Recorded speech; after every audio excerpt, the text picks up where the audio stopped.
Hello बच्चों, मैं doctor Swati Sharma Swati competition classes में आपका स्वागत करती हूँ। आज हम वेद परिचय के सेकंड पार्ट को पढ़ेंगे, क्योंकि पहला वाला भाग हम पढ़ चुके हैं।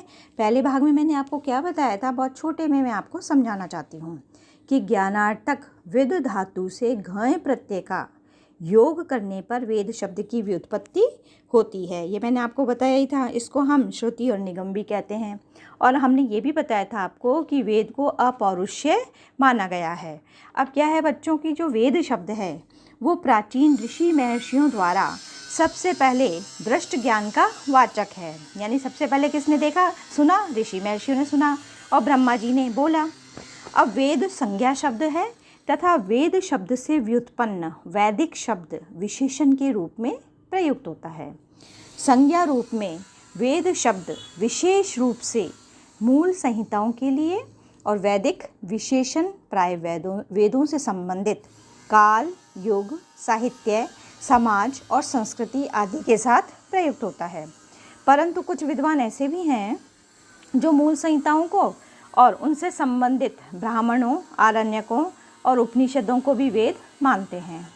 बी वरदाचार्य ने अपने ग्रंथ संस्कृत साहित्य के इतिहास में वेदों की और उनसे संबंधित संपूर्ण साहित्य की गणना वैदिक साहित्य में की है।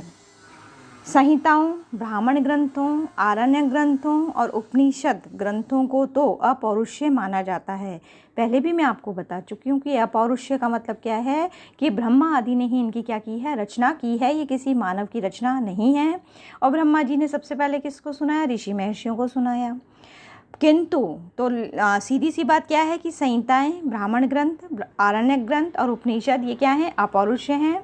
परंतु कल्पसूत्रों और शेष वेदांगों को क्या माना गया है? पौरुषेय माना गया है, यानी कि मानव की रचना माना गया है। मंत्र ब्राह्मणयो वेद नामधेयम, अर्थात इसका क्या मतलब होता है? मंत्र भाग और ब्राह्मण वह भाग, इन दोनों की सम्मिलित संज्ञा का नाम क्या है बच्चों? वेद है। अब ऋषियों ने जिसका दर्शन किया वो पद्य मंत्र कहे गए। ठीक है। अब ये छोटे छोटे क्वेश्चन कई बार बनते हैं। मैंने आपको पहले भी बताया है कि एमसीक्यू के क्वेश्चन हैं, ये सभी तरीके के कंपटीशन एग्जाम में आते हैं। तो मंत्र क्या है? ऋषियों ने जिनका दर्शन किया वो पद्य क्या है? मंत्र हैं। इस मंत्र भाग को ही संहिता भाग भी कहा जाता है। किसको संहिता भाग कहा जाता है?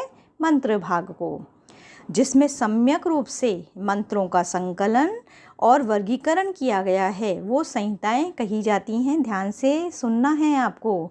क्या सुनना है? कि सम्यक रूप से मंत्रों का संकलन और वर्गीकरण जिनमें किया जाता है वो संहिताएं कही जाती हैं।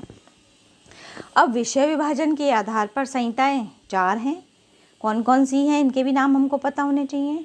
ऋक्, यजुष, सामन और अथर्वण, यानी कि ऋग्वेद, यजुर्वेद, सामवेद और अथर्ववेद।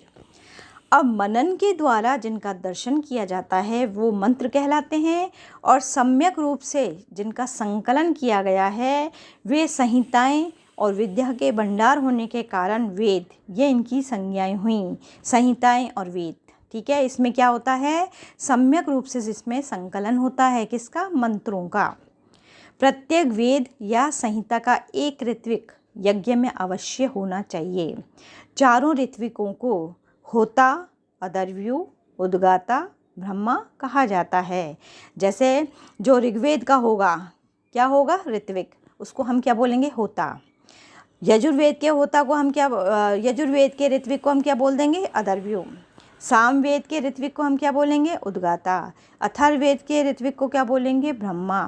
अब छोटे छोटे क्वेश्चन वैसे मैंने बीच बीच में आपको बता दिए हैं, फिर भी मैं आपको पॉइंट्स में बता देती हूँ कि मंत्र भाग को संहिता भाग भी कहते हैं, और सम्यक रूप से मंत्रों का संकलन और वर्गीकरण जिसमें किया जाता है वो संहिताएं हैं। अब संहिताएं कितनी होती हैं? 4 होती हैं, ऋक्, यजुष, सामन और अथर्वण।